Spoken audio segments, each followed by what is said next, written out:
তো তারা মনে করেছিলেন যে সর্বোচ্চ নেতাকে যদি আমরা মেরে ফেলতে পারি তাহলে হয়তো এই কাঠামোটা ভেঙে যাবে। এই যে এখন যুদ্ধটা হচ্ছে,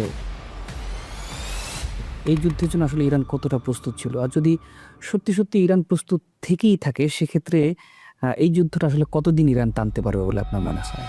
এই যুদ্ধ ইরানিদের কাছে আমেরিকার পরাজয় ছাড়া শেষ হবে না। আয়াতুল্লাহ সাইদ আলী খামেনি রহমতুল্লাহ আলাই তার সাথে সেখানে সাক্ষাৎ হয়, একেবারে কাছাকাছি। তার সাথে বসে কিছু বাক্যালাপ করেছিলাম। তার চেহারার মধ্যে যে নূর তখন দেখেছিলাম, আমার কাছে খুব ভালো লেগেছিল এবং তখন থেকেই তার প্রতি আমার একটা মনের টান সৃষ্টি হয়েছিল। তো এই নিরাপত্তাটা নারীদের জন্য 100 ভাগ। আমি তো আমার ফ্যামিলি নিয়ে সেখানে আছি। আমি এখন বাংলাদেশে, আমার পরিবার ওখানে। আমি মোটেও চিন্তিত নেই। চীনের পক্ষে থাকার কারণে যে ঝুঁকিগুলো নিতে হয়েছে, এই ঝুঁকি ইরান ছাড়া অন্য কেউ নিতে পারতো না। কারণ ইরানি জাতি শাহাদাত পাগল জাতি।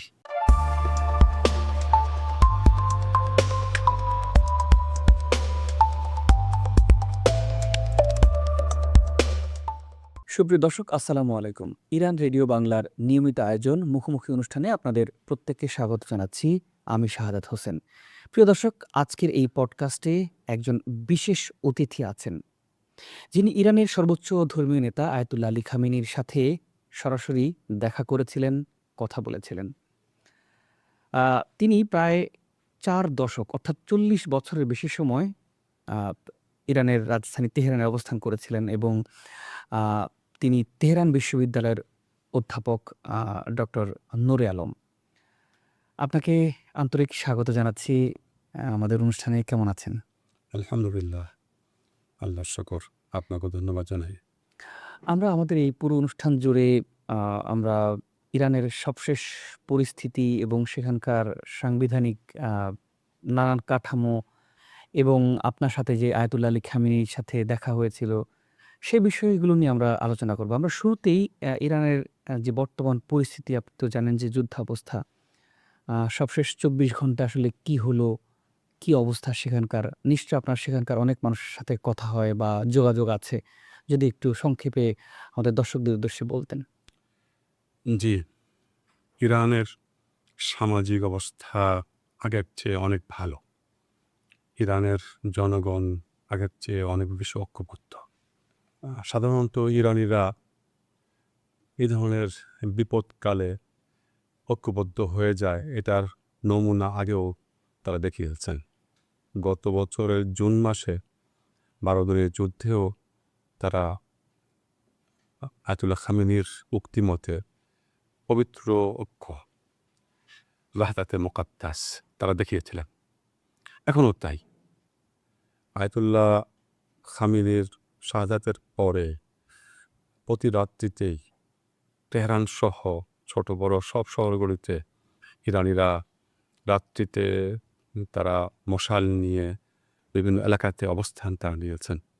তারা স্লোগান দিচ্ছেন যে কোনো মতেই সন্ধি না, কোনো মতেই আপোষ না, বরং আমরা আমেরিকার সঙ্গে যুদ্ধ করতে চাই। তো আলহামদুলিল্লাহ, ইরানের মানুষের মনোবল খুব চাঙ্গা এখন। অনেকেই এখন যুদ্ধে যাওয়ার জন্য প্রস্তুত। ইরানের সামরিক বাহিনী থেকে ঘোষণা আসছে যে আমরা তো এখন স্থল যুদ্ধে যাচ্ছি না, এই জন্য আমাদের আপাতত প্রয়োজন নাই। ৩৭ বছর আগে যখন ইরাকে সাদ্দাম হোসেনের সাথে ইরানের যুদ্ধ হয়েছিল ৮ বছর, ওই সময়ে যারা যুদ্ধ করেছিলেন তারা তো এখন অনেক বয়স্ক হয়ে গেছেন। তারা এবার একজোট হয়েছেন যে আমাদের তো অনেক অভিজ্ঞতা আছে, আমরাও সাহায্য করব। অর্থাৎ সব স্তরের জনগণ এখন ঐক্যবদ্ধ এবং দেশ রক্ষার জন্য ব্যস্ত। আমার একটা প্রশ্ন, সেটি হলো যে এই যে আগ্রাসনটা চালানো হয়েছে ইরানে, আমরা দেখলাম শুরুতেই অনেক বড় একটা ক্ষতি হয়ে গেল। ইরানের সর্বোচ্চ ধর্মীয় নেতা আয়াতুল্লাহ আলী খামেনি তিনি শহীদ হয়েছেন। আমার প্রশ্ন হলো, ইরানের তো সরকার প্রেসিডেন্ট সরকার চালায়, নির্বাচিত প্রেসিডেন্ট। কিন্তু আমার প্রশ্ন হলো, আমেরিকা কিংবা ইসরায়েলের ১ম টার্গেট কেন খামেনি হলেন? এদের মাথায় তো বস্তুগত দৃষ্টিভঙ্গি থাকে। এরা তো ইরানকে এখনও চিনতে পারে নাই। ইরান যে পরিচালিত হয় একটা আধ্যাত্মিক ভাবমূর্তি নিয়ে, আধ্যাত্মিক নেতা থাকে। এরপরে যে স্ট্রাকচারটা আছে, ভেলায়েতে ফাকির অধীনে ৩টা শাখা, একটা আইন বিভাগ, একটা বিচার বিভাগ আর একটা নির্বাহী বিভাগ। নির্বাহী বিভাগের প্রধান হয় প্রেসিডেন্ট। এই ৩ বিভাগের উপরে আয়াতুল্লাহ খামেনি বা রাহবার সর্বোচ্চ নেতা তিনি থাকেন। তো তারা মনে করেছিলেন যে সর্বোচ্চ নেতাকে যদি আমরা মেরে ফেলতে পারি তাহলে হয়তো এই কাঠামোটা ভেঙে যাবে। এই উদ্দেশ্যে মূলত যে আসলে এরপরে এই কাঠামো ভেঙে গেলে তাদের যে চররা আছে, মুসা যেমন সে চররা আছে, তারা এবার মাঠে নামবে। নেমে এবার দখল করবে। তো সেটা তো হয়ই না এবং উল্টোটা হয়েছে। জনগণ মাঠে নেমেছে বিপ্লবের পক্ষে। আমরা সেটাই দেখছি। আমার একটা প্রশ্ন সেটি হচ্ছে আমরা যুদ্ধ নিয়ে আরো বেশ কিছু আ কথা বলবো এবং আপনার সাথে যে আয়াতুল্লাহ আলী খামেনির দেখা হয়েছে সেই স্মৃতিটা আমরা জানবো। আপনার ইরানের জি। অবস্থানের সময়কার সেই স্মৃতিগুলো আমরা একটু জানবো। তার আগে আমরা একটু বিষয় বলতে চাই সেটি হচ্ছে যে আ ইরানের যে সংবিধান আছে সেই সংবিধান অনুযায়ী প্রেসিডেন্ট কিংবা সর্বোচ্চ ধর্মীয় নেতার আ যে কাজের পরিধি সেটি সম্পর্কে যদি একটু আমাদের কিছু বলতেন। জি, সর্বোচ্চ নেতার কাজের পরিধির মধ্যে এটা উল্লেখযোগ্য যে তিনি ৩টা বিভাগকে সুন্দর করে নিয়ন্ত্রণ রাখেন। আর সামরিক বাহিনী তার হাতে থাকবে। সামরিক বাহিনীর মধ্যে দেশের নিরাপত্তা বাহিনীও আছে এর মধ্যে, অর্থাৎ স্বরাষ্ট্র মন্ত্রণালয় থেকে নিয়ন্ত্রিত হয়। সেটারও মূল নিয়ন্ত্রণকারী সর্বোচ্চ নেতার হাতে। সামরিক দিক থেকে যুদ্ধ শুরু করা বা সন্ধি করা সম্পূর্ণ দায়িত্ব সর্বোচ্চ নেতার হাতে। এই পাওয়ারটা তাকে দেওয়া হয়েছে সাংবিধানিকভাবে। এরপরে যে কোনো ধরনের দেশ রক্ষার জন্য চূড়ান্ত সিদ্ধান্ত সর্বোচ্চ নেতাই দেবেন। এগুলো সংবিধানে বলা আছে। আর সংবিধানে বলা আছে যে যদি কোনো কারণে সর্বোচ্চ নেতার মৃত্যু হয় বা কোনো ঘটনা ঘটে তাহলে তার অনুপস্থিতিতে প্রেসিডেন্ট এবং বিচার বিভাগের প্রধান এবং শুরায় নিগাবান বা অভিভাবক পরিষদ গার্ডিয়ান কাউন্সিলের একজন ফকিহ যাকে মনোনীত করবেন, নির্বাচিত করবেন মাজমায়ে তাশখিসে মাসলাহাতে নিজাম সে সংস্থার পক্ষ থেকে। তো এখন এই শুরা এই ৩ জনকে নিয়ে চলছে। রাহবারের বা সর্বোচ্চ নেতার দায়িত্ব তারা পালন করছেন। দেশের অবকাঠামোগত মানে প্রশাসনিক কোনো কাঠামোতে কিচ্ছু হয় নাই।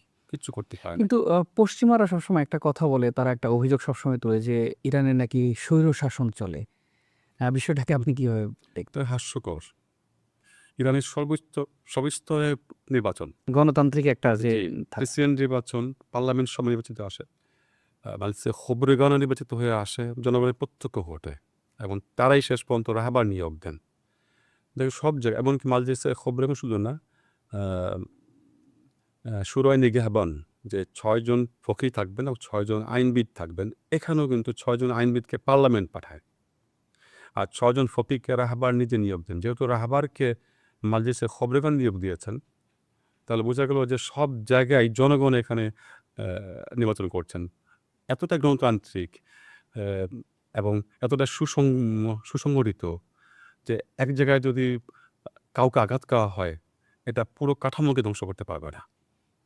ও তার জন্য বিকল্প ব্যবস্থা করা আছে, লেখা আছে সংবিধানে। আমার একটা প্রশ্ন পাশাপাশি নিশ্চয়ই অসংখ্য মানুষের আ আমাদের বাংলাদেশের যারা বাংলা ভাষাভাষী তাদেরও এই জিনিসটা জানার আগ্রহ। সেটি হলো আমরা গেল বছরে যে ১২ দিনের যুদ্ধ দেখলাম, সেই সময়টাতে আমরা দেখেছি যে আমেরিকার সাথে ইরানের একটা আলোচনা চলছিল। অর্থাৎ আলোচনার টেবিলে হঠাৎ করে অন্যায়ভাবে ইরানে হামলা চালিয়েছিল। আমরা ঠিক সেইম দৃশ্যটা এবারও কিন্তু দেখলাম। আলোচনার টেবিলে আলোচনা চলছে, হঠাৎ করে ইরানে হামলা হলো এবং ইরানের অনেক বড় ক্ষতি হয়ে গেল। আমার প্রশ্ন হলো ইরান তো সেটা জানতো যে এর আগের বারও আলোচনার টেবিলে আমার হামলা হয়েছে। তাহলে ২য় বার আসলে আলোচনার টেবিলে যাওয়ার যৌক্তিকতাটা কি বলে আপনি মনে করেন? আসলে ইরানের পক্ষে জনমত রাখার জন্যই মূলত এই আলোচনাতে অংশ নেওয়া। আজকে জনগণ যে সর্বস্তরের জনগণ যে ঐক্যবদ্ধভাবে বিপ্লবের পক্ষে দাঁড়িয়েছে এবং দেশ রক্ষার জন্য তাদের সশস্ত্র বাহিনীর পাশে এসে দাঁড়িয়েছে। এটা কিন্তু হতো না যদি এই আলোচনা না বসতেন। তখন অনেকেই প্রশ্ন করত যে আলোচনার জন্য ডেকেছে, আলোচনা আরেকবার করে দেখতেন। এ একটা সুযোগ ছিল, সেটাও কিন্তু আর নাই।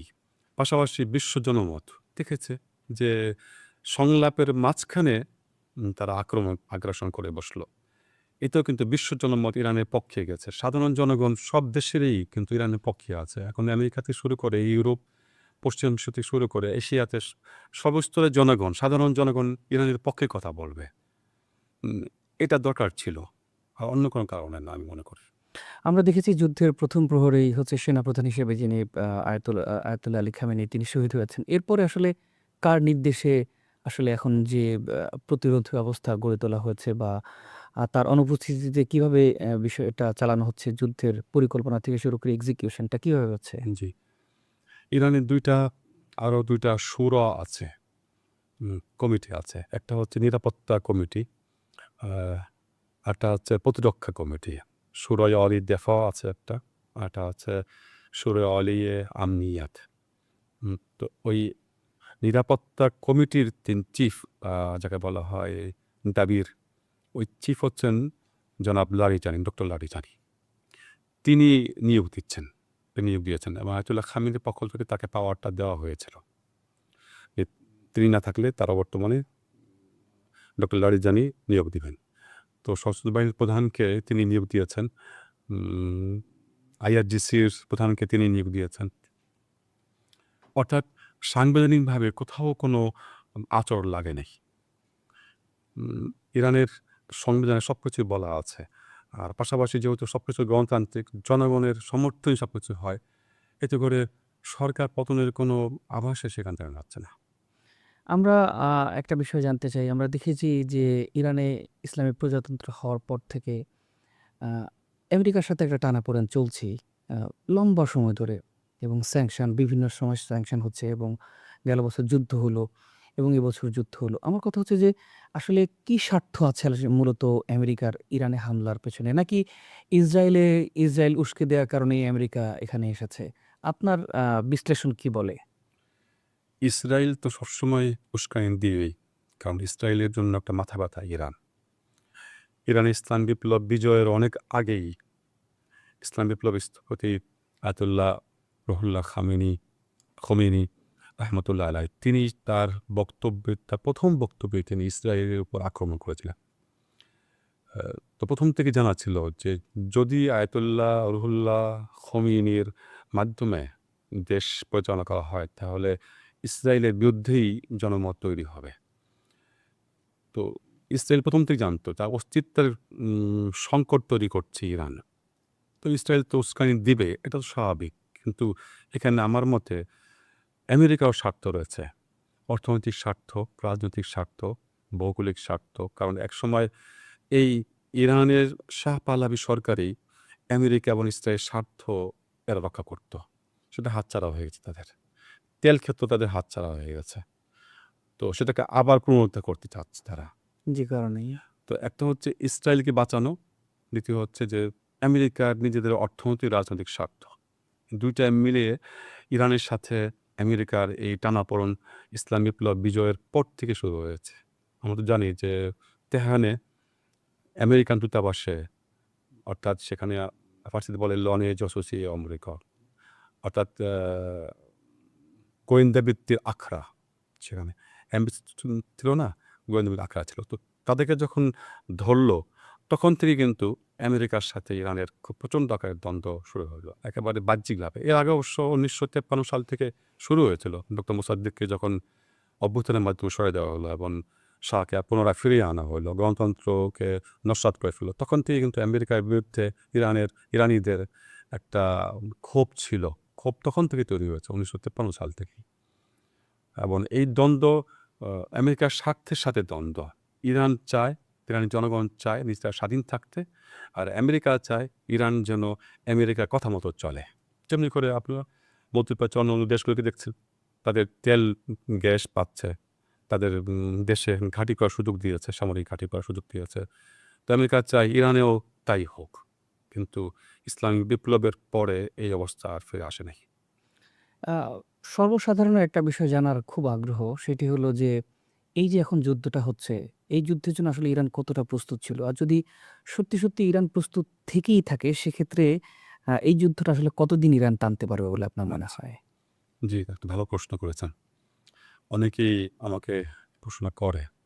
সেটা হচ্ছে যে ইরানের সশস্ত্র বাহিনীর পুরোপুরি প্রস্তুত ছিল এবং আপনাদের মনে আছে নিশ্চয়ই এই আগ্রাসনের আগ মুহূর্ত পর্যন্ত ইরানের নৌবাহিনী মহড়া ছিল না, হ্যাঁ, আমরা দেখেছি। ছিল পুরোপুরি প্রস্তুত ছিল এবং এরা এক প্রকার জেনে নিয়েছিল এবং আলটিমেটামও তো দিয়েছিল ট্রাম্প যে আমরা এতদিন সময় দিলাম, আলটিমেটাম দিয়েছিল।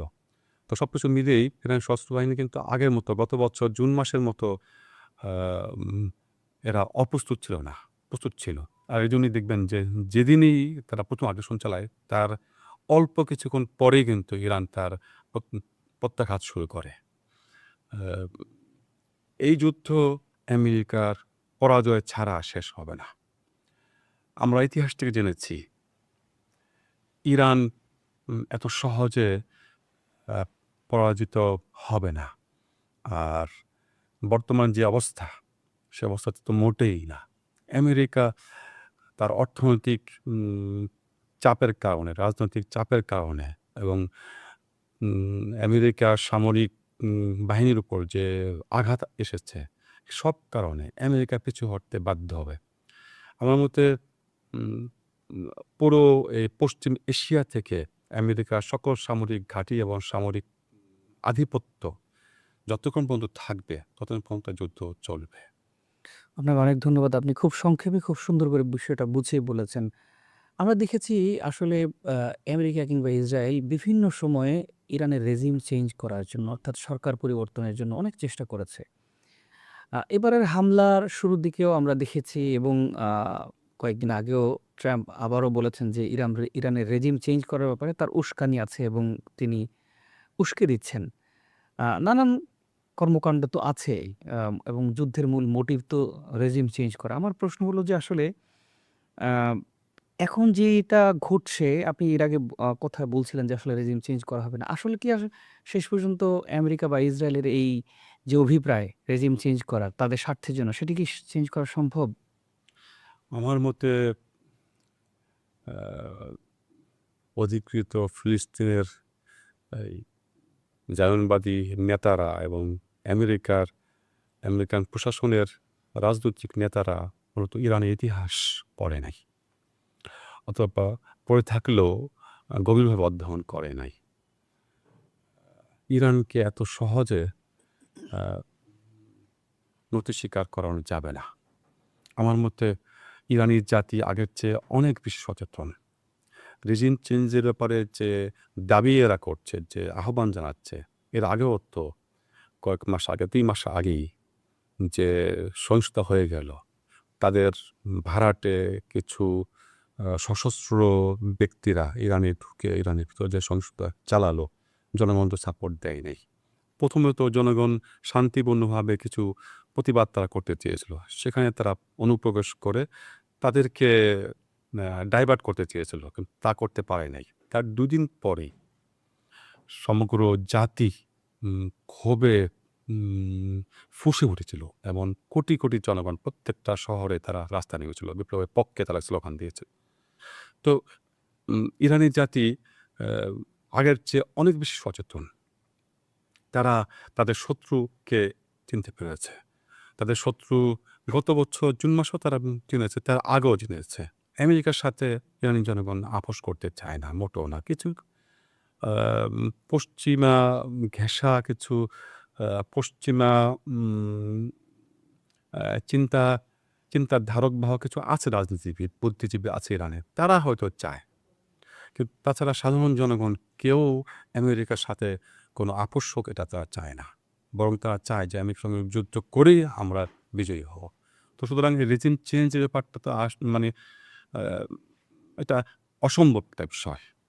কারণ যে দেশের জনগণ সবাই চায় এই ইসলাম প্রধানত ইরানের এই রেজিমকে, এটা চেঞ্জ করা তো অসম্ভব হবেই না।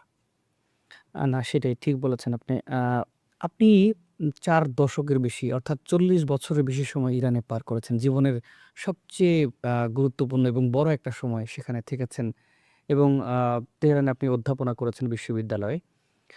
আমরা জানি যে আ ইরানের সর্বোচ্চ ধর্মীয় নেতা আয়াতুল্লাহ আলী খামেনি তার সাথে আপনার দেখা হয়েছে। আমরা সেই সময়কার স্মৃতিটা আপনার কাছ থেকে একটু জানতে চাই। অনেক ভালো, ভালো স্মৃতি আছে তার সাথে আমার। কদিন আগে আমি কোনো একটা অনুষ্ঠানে সে স্মৃতিচারণ করতে গিয়ে উম আবেগ ধরে রাখতে পারি নাই। জানি না আজকে আমি সে কথা বলতে পারবো কিনা।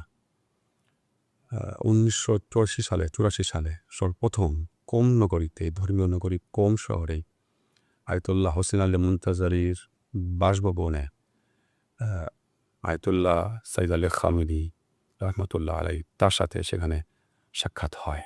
একেবারে কাছাকাছি তার সাথে বসে কিছু বাক্যালাপ করেছিলাম।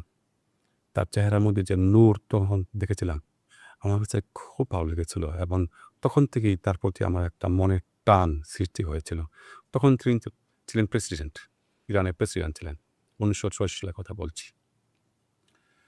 তো সেই কয়েক মিনিটের সাক্ষাৎ, এরকম মানুষ পৃথিবীতে কমই দেখা যায় যে অল্প কয়েক মিনিটের সাক্ষাতেই মনকে কেড়ে নিতে পারে। মানে এক প্রকার আ অলৌকিক ক্ষমতা আমার মনে হয় তার মধ্যে ছিল। তখন তার বয়স কম ছিল। তারপরেও সে অবস্থা।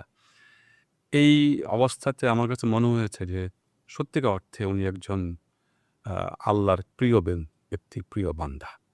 এরপর থেকে যতই দিন গেছে ততই তো তার প্রতি আমার আকর্ষণ বেড়েছিল। ইমাম খুমেনি রহমতুল্লাহ আলাইহির ইন্তেকালের পরে আমাদের মধ্যে, আমরা যারা ইসলাম বিপ্লবকে ভালোবাসতাম, আমাদের মধ্যে একটা হতাশা কাজ করেছিল যে এখন কি হবে? ইমাম খুমেনির মতো তো আর কেউ নেই। উনার মতো বয়োজ্যেষ্ঠ একজন বড় বিজ্ঞ আলেম যিনি ইরানকে চালাতে পারবেন এরকম কেউ নেই, আমাদের চোখের সামনে ছিল না। যখন আয়াতুল্লাহ খামেনির নামটা বিশেষজ্ঞ পরিষদ ঘোষণা করলেন, তখন কেমন জানি সমগ্র জাতির মধ্যে এবং আমিও তখন অনুভব করেছিলাম যে আমার মধ্যে মনে হচ্ছে এমন একটা প্রশান্তির হাওয়া নেমেছে, প্রশান্তির ছায়া নেমেছে যে মন শান্ত হয়েছে আর মনে মনে বলছিলাম যে আলহামদুলিল্লাহ ভালো লোক এসেছে। তখন থেকে দেখেছি যে দেশের ভিতরে তিনি একজন পিতার মতো করে দেশ চালিয়েছেন। যে তার দেশের জনগণ তার সন্তান সবাই। সবাইকে তিনি এক চোখে দেখেছেন। দেশের ভিতরে অনেক ধরনের কথাবার্তা তার যুদ্ধে হয়েছে কিন্তু তিনি সাংঘাতিক ধৈর্যের পরিচয় তিনি দিয়েছেন। ধৈর্য, সহ্য আর অসংখ্য যোগ্যতা তার ছিল। আমাদের দেশে সাধারণত একজন কবি কখনো প্রেসিডেন্ট হয় না। বা একজন সাহিত্যিক, একজন কারি, একজন হাফেজে কোরআন কখনো আমাদের দেশে প্রেসিডেন্ট বা প্রধানমন্ত্রী হন না। একজন রাজনীতিবিদই হন প্রধানমন্ত্রী। কিন্তু তিনি একাধারে রাজনীতিবিদ, লেখক, অনুবাদক, ভাষাবিদ, কোরআনের হাফেজ, কারি, ভালো বক্তা, উম আরও অনেক যোগ্যতার সমষ্টি তার মধ্যে ছিল। আ অত্যন্ত সচেতন ছিলেন শত্রু মিত্রের ব্যাপারে। শত্রুকে ভালো করে চিনতেন। শত্রুর সকল ষড়যন্ত্রগুলো ভালো করে জানতেন। ইতিহাসের ব্যাপারে তার বেশ আ দক্ষতা ছিল। আমিও ইউনিভার্সিটির আমিও ইতিহাসের ছাত্রই। তো সেই হিসাবে আমি দেখেছি যে উম ইরানের ইতিহাস শুধু না, তিনি অন্য দেশের ইতিহাসও তিনি জানতেন। এমনও হয়েছে বিভিন্ন দেশের প্রেসিডেন্ট যখন আসতেন তখন তাকে তার দেশের বড়, বড় আম পুস্তকের নাম তিনি নিতেন এবং লেখকদের নাম তিনি নিতেন। আ বলতেন, "ওই বইটা আপনি পড়েছেন?" এরকম। আমার সাথে তার পরিচয় ওই ১ম ওই ১৯৩৪ সালে হয়েছে। তারপরে তেহরানে তিনি যখন সর্বোচ্চ নেতা হিসেবে উম ক্ষমতায় আসলেন, তখন থেকে তার সাথে আমার ৩ বার সাক্ষাৎ হয়েছিল। সবচেয়ে ভালো লেগেছে আমার কাছে ইফতারির মাহফিলে, যেহেতু এখন রমজান মাস। একসঙ্গে পাশাপাশি বসে উম ইফতারি করাটা যে কত একটা মধুর একটা পরিবেশ ছিল, সেটা বলতে পারব না। তার মুখের সে হাসি আর তার মুখে উচ্চারণ কোরআনের আয়াত, ইফতারের দোয়া তিনি বলছিলেন, খুব ভালো লেগেছিল এবং সেটা এখনো মনে পড়ে। একাধারে আধ্যাত্মিক নেতা, রাজনৈতিক নেতা, এগুলোর সম্মিলন সত্যিকার অর্থে পৃথিবীতে বিরল, সত্যিই বিরল। আমার দেশের মানুষের কাছে সৌদির মারফতে যে শিয়াদের বিরুদ্ধে যে অপপ্রচার ছিল, সেই অপপ্রচারের কারণে ইরানের এই অবিসংবাদিত নেতার উম বিষয়ে আমার দেশের মানুষ এর আগে তেমন একটা জানত না। এই আগ্রাসনের কারণে, তার শাহাদাতের কারণে মানুষের মধ্যে একটা আলোচনার ঝড় উঠেছে। তার যোগ্যতা যদি বলা হয় তো অনেক সময় লাগবে। বিচক্ষণতা, রাষ্ট্র পরিচালনার ব্যাপার দক্ষতা, এরপর সর্বোপরি তিনি একজন ফকিহ, ফিকাহবিদ, একজন আলেম। তো তিনি কোন ইউনিভার্সিটিতে পড়েছেন যে এরকম দক্ষতা, যোগ্যতা তিনি নিজে তৈরি করেছেন? কোথায় লেখাপড়া করেছেন? এরপরে তার বয়স ৮৬ বছর পর্যন্ত তিনি বেঁচে ছিলেন। এই বয়স পর্যন্ত তিনি প্রত্যেক দিন লেখাপড়া করতেন, বই স্টাডি করতেন। এই বয়সেও তিনি এই যে লেখাপড়ার মধ্যে ছিলেন, এটা প্রমাণ করে যে তিনি একজন জ্ঞানী ব্যক্তি ছিলেন। এরকম জ্ঞানী ব্যক্তি সত্যিকার অর্থের একজন রাজনীতিবিদ, একজন রাষ্ট্রনায়ক আমরা খুব কমই পেয়েছি ইতিহাসে।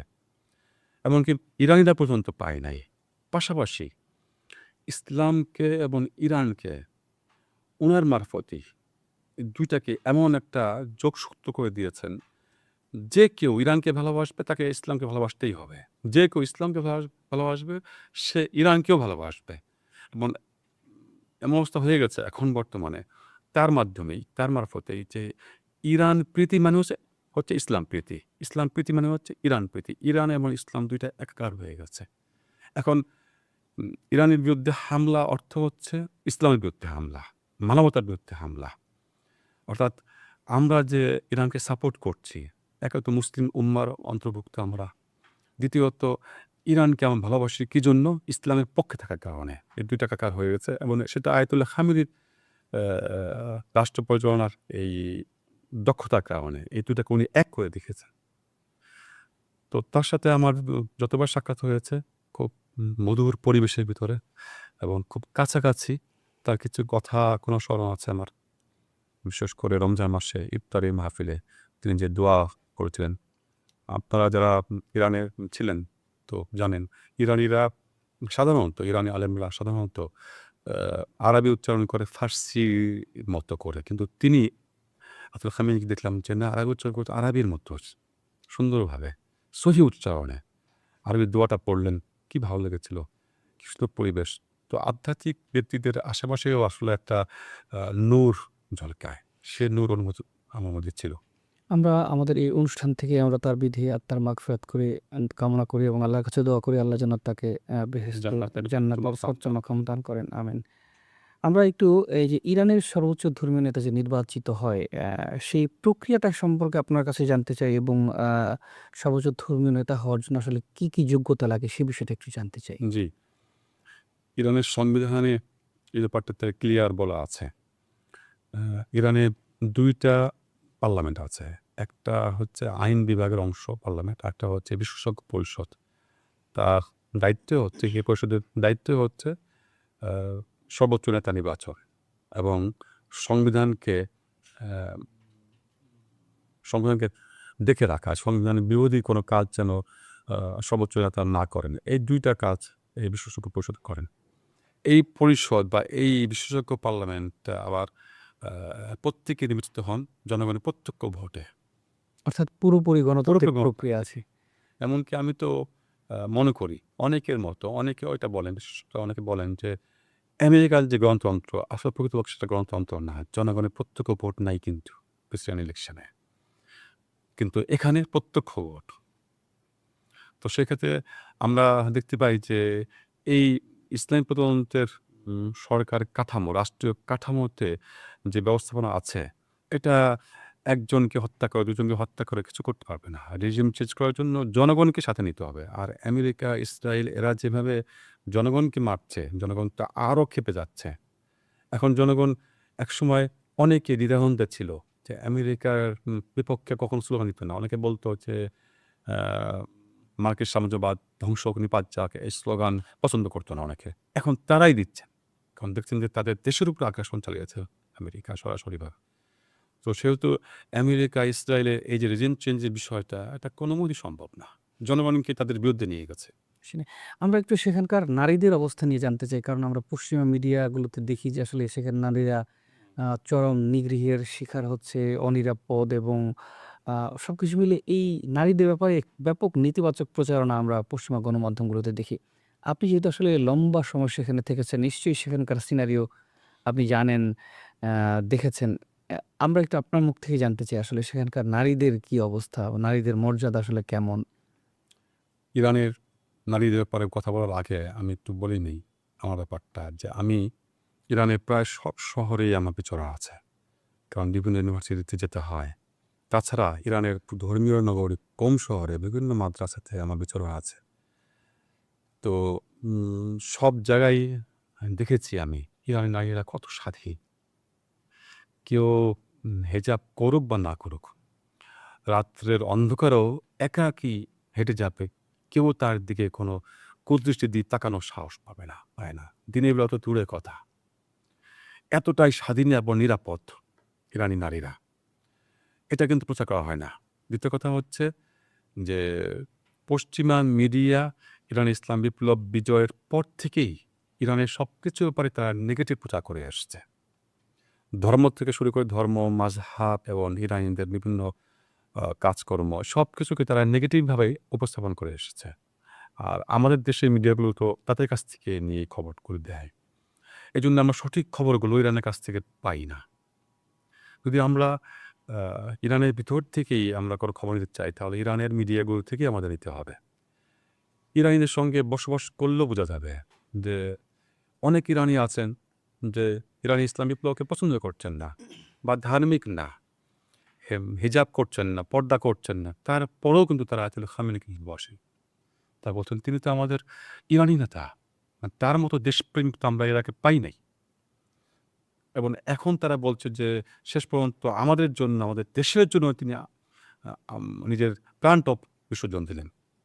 তো এখন তো তার প্রতি সাধারণ জনগণের প্রেম ভালোবাসা আগের চেয়ে অনেক বেশি বেড়ে গেছে। কিন্তু এর আগে তার জীবদ্দশা আমরা দেখেছি অনেকে তাকে পছন্দ করতেন না। সেগুলো ছিল পশ্চিমা মিডিয়ার অপপ্রচারের কারণে। কিন্তু তারপরেও দেখেছি যে তারা যে নিরাপদ, তারা উম ধার্মিক জীবনযাপন করতেন না, তারপর ছিল নিরাপদ। ইরানে প্রত্যেক শহরেই উম অভিজাত শ্রেণীদের জন্য উঁচু শহর বলে বলয় শাহর বলে, ফহিম শাহর বলে এদের ভাষায়। অর্থাৎ একটা শহরের নিচু এলাকা, উঁচু এলাকা। তো উঁচু এলাকাতে অভিজাত শ্রেণীর লোকেরা, ধনী শ্রেণীর লোকেরা বসবাস করে বেশি। আর আপনার নিচু এলাকায় নিচের দিকে এত গরিব শ্রেণীর মধ্যবিত্ত পরিবারগুলো বসবাস করে। ২ জায়গায় সমানভাবে নিরাপত্তা বিরাজ করত।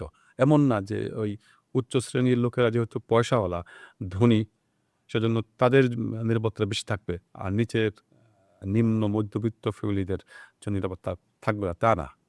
তো এই নিরাপত্তাটা নারীদের জন্য ১০০ ভাগ। আমি তো আমার ফ্যামিলি নিয়ে সেখানে আছি।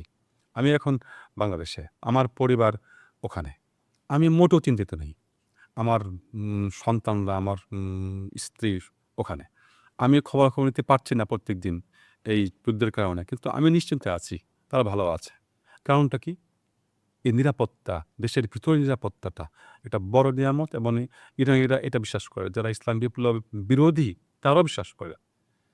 তো এই ক্ষেত্রে নারীদের ব্যাপারটা তো আমরা জানি যে তাদের ধর্ম, মাযহাব থেকেই তারা বলে যে নারীদের স্বাধীনতা, নারীদের সব জায়গায় কর্ম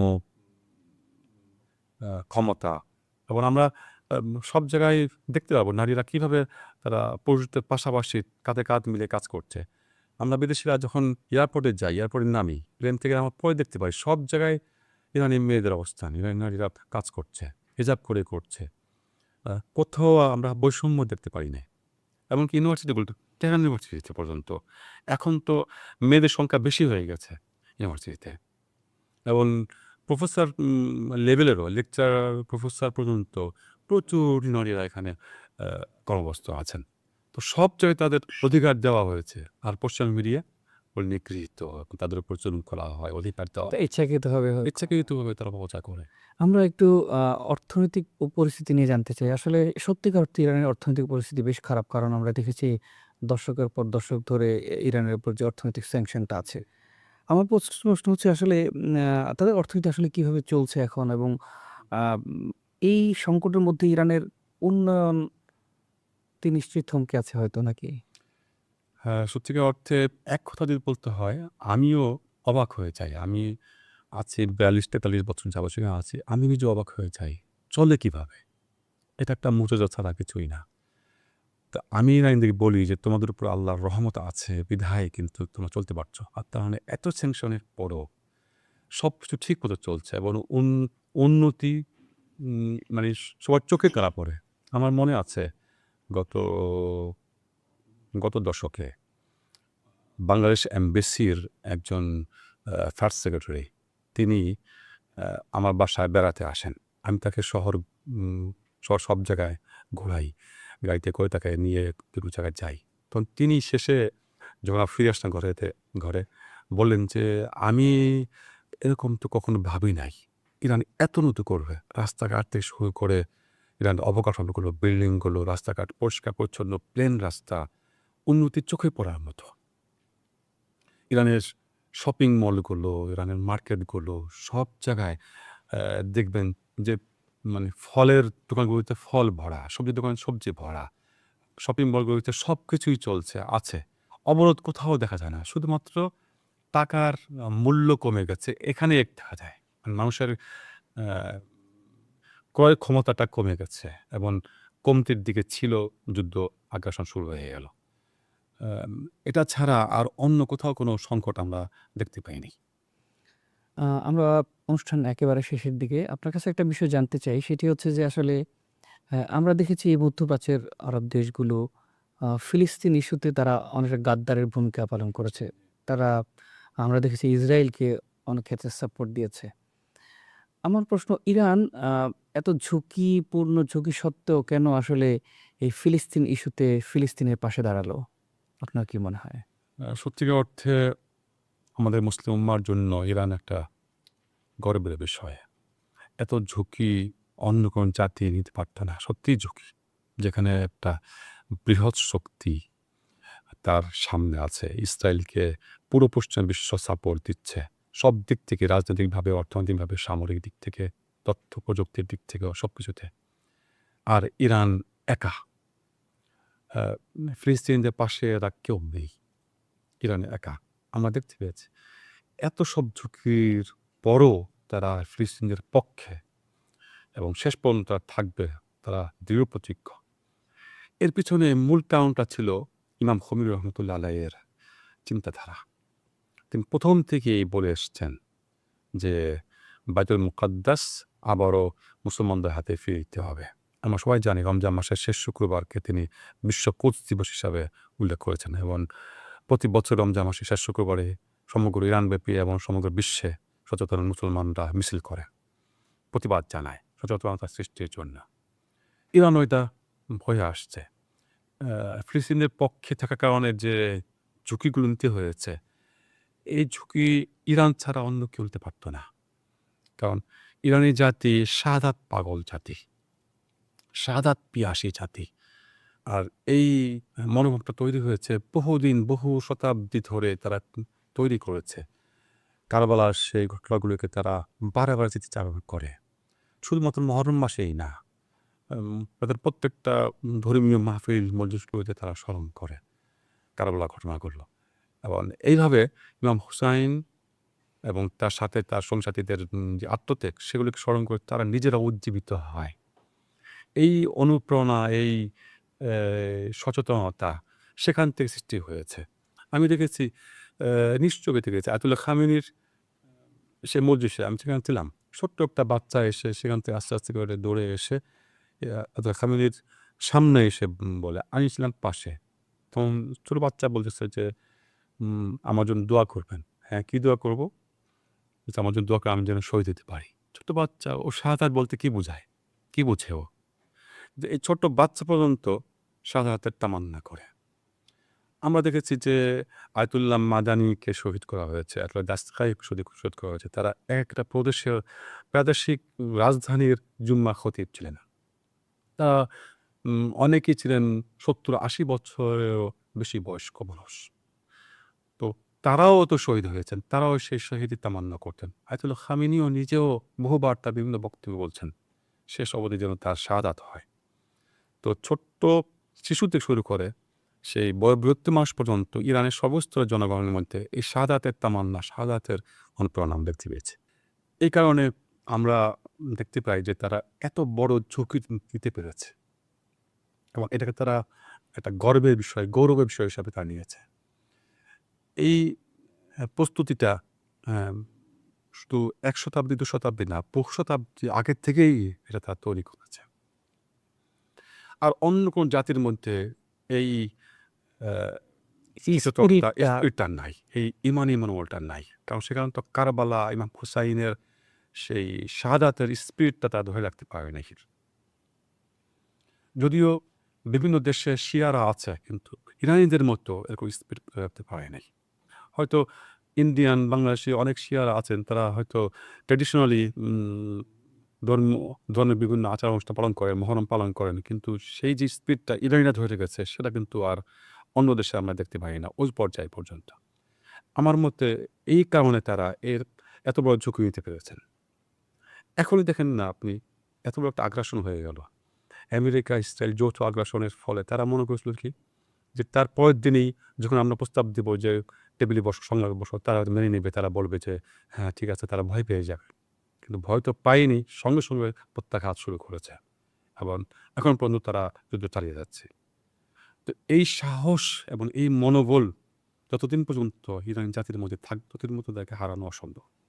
না, আমরা পুরো অনুষ্ঠান জুড়ে চমৎকার, চমৎকার আপনার বিশ্লেষণ, আপনার পর্যবেক্ষণ আমরা জানতে পারলাম। আপনাকে অনেক ধন্যবাদ এবং কৃতজ্ঞতা জানাচ্ছি ইরান রেডিও বাংলার পক্ষ থেকে। আপনাকে ধন্যবাদ এবং আপনাদের শ্রোতাদেরকেও, দর্শকদেরকেও ধন্যবাদ। আসসালামু আলাইকুম। সুপ্রিয় দর্শক, আজকের অনুষ্ঠান এখানেই শেষ করছি। দেখা হবে পরবর্তী পর্বে বিশেষ কোনো অতিথির সাথে। আর আশা করি আপনারা আমাদের এই চ্যানেলটি সাবস্ক্রাইব করে আমাদের পাশেই থাকবেন। আল্লাহ হাফেজ।